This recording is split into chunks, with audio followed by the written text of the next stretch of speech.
बिस्मिल्लाहिर्रहमानिर्रहीम।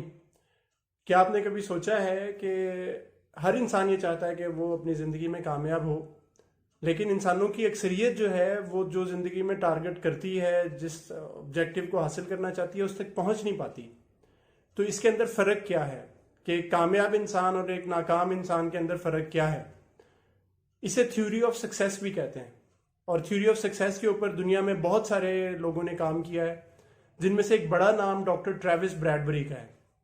Doctor Travis Bradbury मेरे उस्ताद भी हैं और उन्होंने एक कंपनी की बुनियाद रखी जिसका नाम टैलेंट स्मार्ट है, जिसने दुनिया में मिलियंस ऑफ सक्सेसफुल पीपल को स्टडी किया, लाखों ऐसे लोगों की ज़िंदगी को स्टडी किया जिन्होंने इस दुनिया के अंदर अपना नाम बनाया, कामयाबी हासिल की।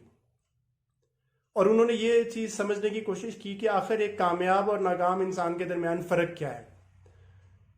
तो एक हैरान कुन चीज़ जो कि उनके इल्म में आई वो ये थी कि जितने भी कामयाब अफराद थे उनमें एक चीज़ कॉमन थी। ख्वाह वो आईटी के फील्ड में कामयाब हैं, वो रियल एस्टेट के फील्ड में कामयाब हैं, वो किसी इंडस्ट्री में कामयाब हैं, वो बैंकिंग में कामयाब, वो किसी भी फील्ड में कामयाब है, एजुकेशन में है, रिसर्च में है, टेक्नोलॉजी में है, वो किसी भी फील्ड में अगर उन्होंने कामयाबी हासिल की है, तब भी एक चीज़ उन सब में उन्होंने ये देखा कि कॉमन थी।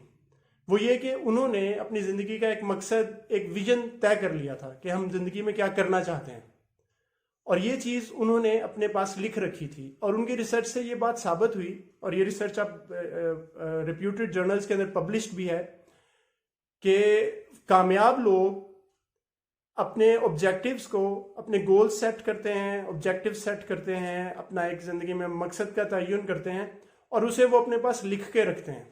और जब उन्होंने स्टडी किया तो टू देयर एस्टॉनिशमेंट उन्होंने ये बात नोट की कि दुनिया की पॉपुलेशन में से, टोटल आबादी में से सिर्फ 3% लोग ऐसे हैं जो कि अपना कोई मकसद रखते हैं, जिन्होंने ज़िंदगी का कोई मकसद, कोई ना कोई लाया अमल तय किया हुआ है।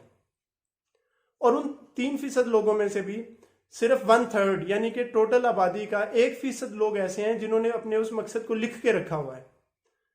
उनके पास इन राइटिंग ये मौजूद है कि हम क्या करना चाहते हैं, हमारा गोल और हमारे ऑब्जेक्टिव्स क्या हैं। तो अगर आपने भी अपने गोल्स और ऑब्जेक्टिव्स डिफाइन किए हुए हैं अपनी ज़िंदगी में, तो इस बात का 99% ज़्यादा इम्कान है कि आप एक कामयाब ज़िंदगी गुजारेंगे। तो ये ऑब्जेक्टिव्स कैसे सेट किए जाते हैं, किस तरह गोल बनाए जाते हैं, इसके बारे में हम अपनी अगले लेक्चर्स के अंदर बात करेंगे।